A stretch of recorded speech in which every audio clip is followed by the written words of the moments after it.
Welcome back, beautiful souls. I'm Sage Monroe, your host of the Healing Script podcast. Now, you faced your truth and met yourself with forgiveness. Now it's time to let go. Emotional release is the bridge between pain and peace.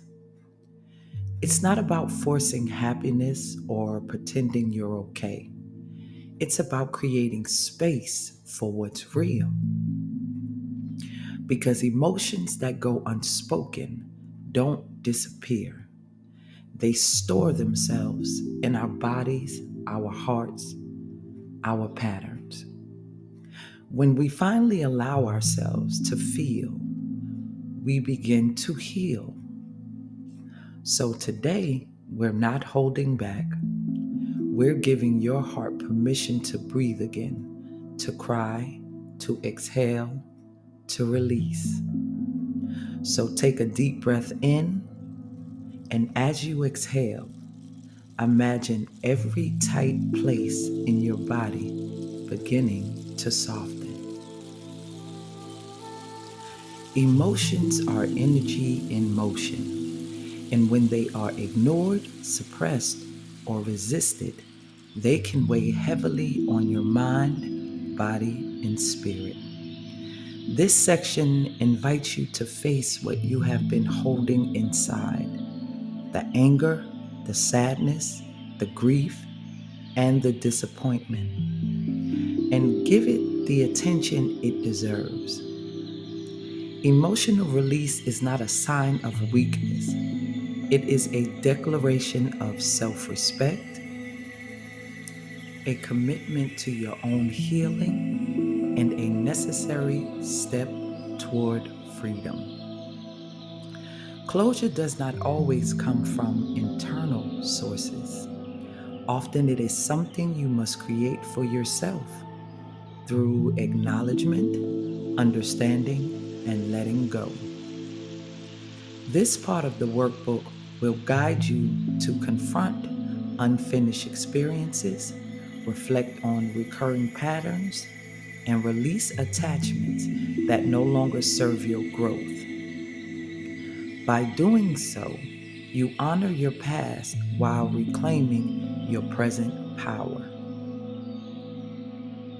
Now, as you engage with these exercises, remember that release is both gentle and deliberate. Give yourself permission to feel fully, to write freely, and to let go intentionally. Every word, every reflection, and every act of release is a step toward lightness, clarity, and peace. By closing these chapters with awareness and compassion, you make room for renewal, joy, and alignment in your next phase of life. Every emotion has a message. Sadness asks to be witnessed. Anger asks to be understood.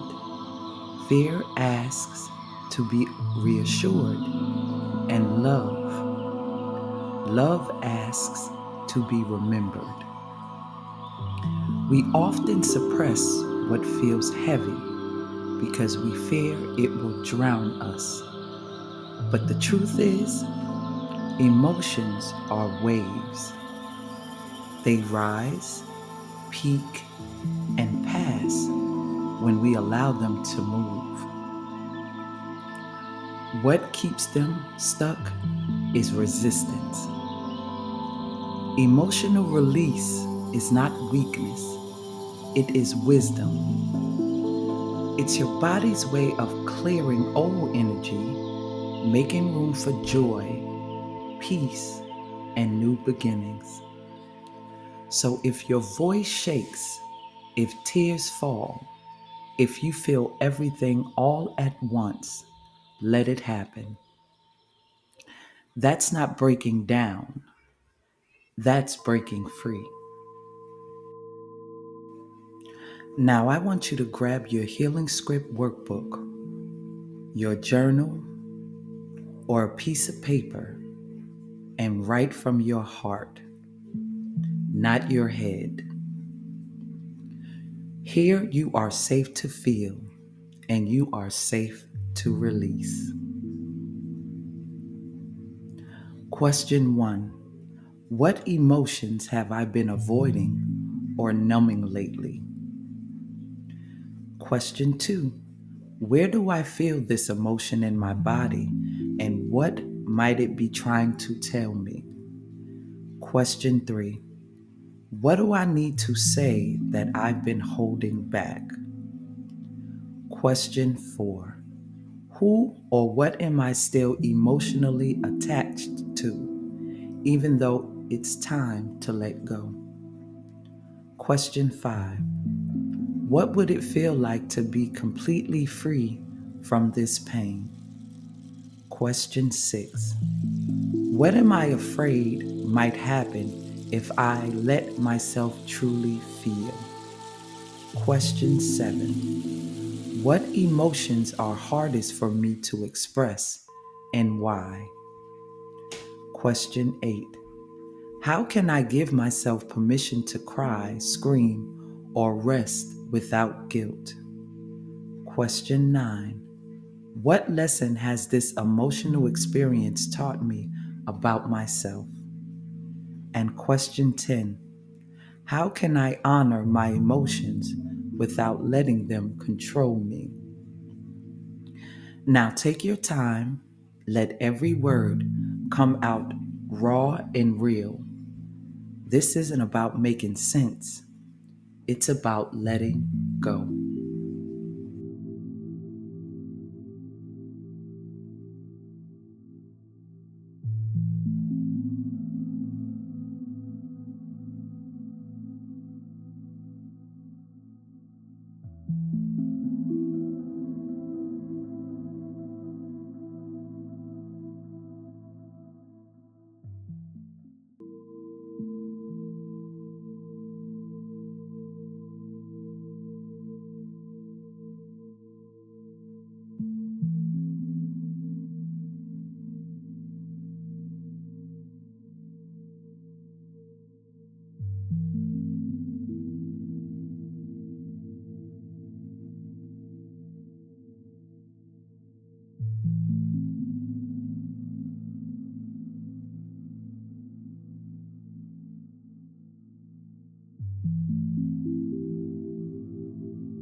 Welcome back to the Healing Script.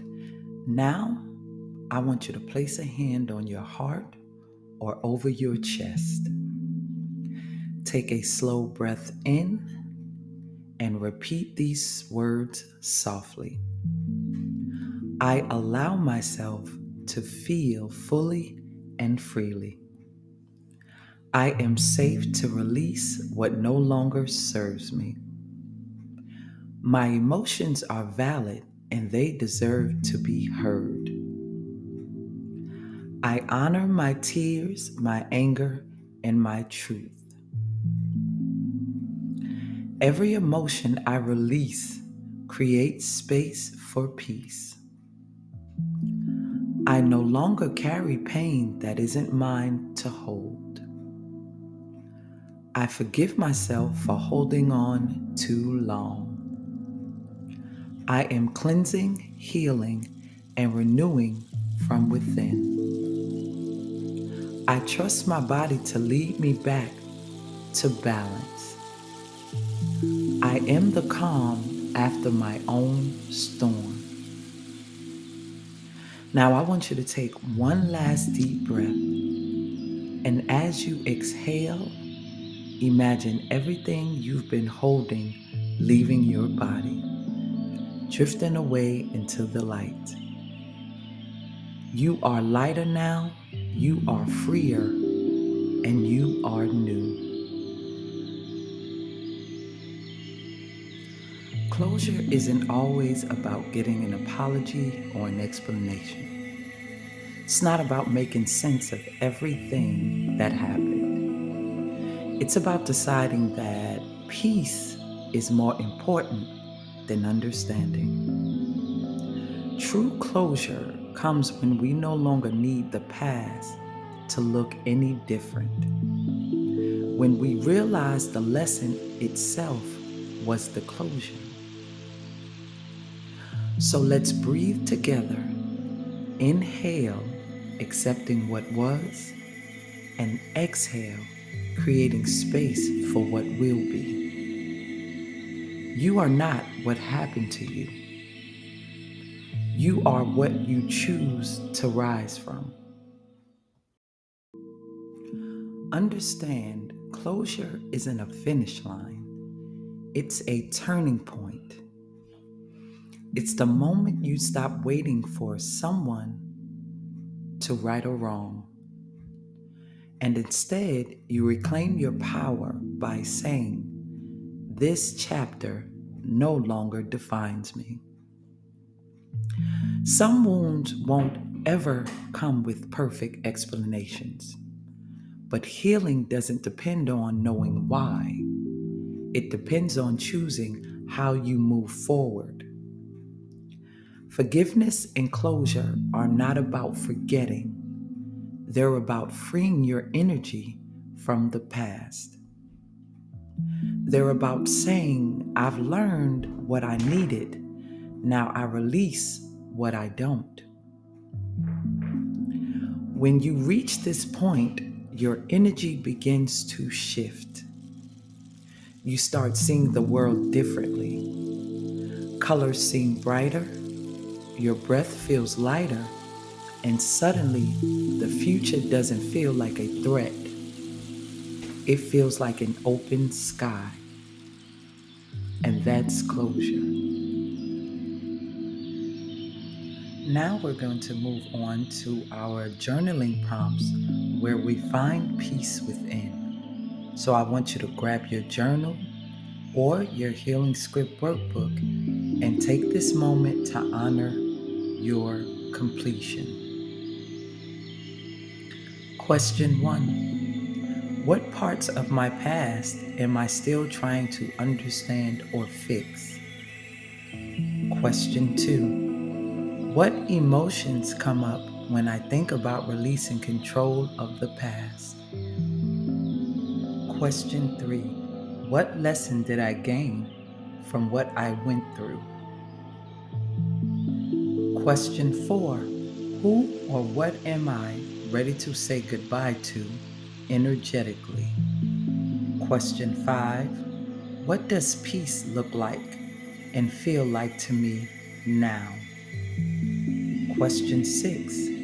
In what ways have I already grown stronger from this experience? Question 7. What boundaries will help me maintain my healing moving forward? Question 8. What new energy do I want to invite into my next chapter? Question 9. How can I show myself that I'm truly ready to move forward? And question 10. What would closure mean for the version of me I'm becoming? Now let your answers flow honestly. I want you to write your truth as if no one will ever read it, because this is for you.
Now, let's do some closure affirmations. I want you to take a deep breath. Place your hand on your heart and repeat these softly. I am no longer seeking closure from others. I choose peace over answers. The lesson is my closure. I release the need to relive the past. I forgive myself for what I didn't know then. I am grateful for how far I've come. I am open to new beginnings. My peace is my top priority. I walk forward with lightness and grace. I am free, whole, and ready for what's next. Now let those words sink in. I want you to let them settle in your body like gentle truths. You've closed the door with love, not bitterness. You've released with wisdom, not resentment. Understand that closure is not the end, it's the returning to yourself. You've made peace with what was, and now you're free to create what will be. Moving forward doesn't mean forgetting, it means remembering who you are without the pain. So walk forward lighter. You've earned this peace, you've earned this freedom, you've earned you.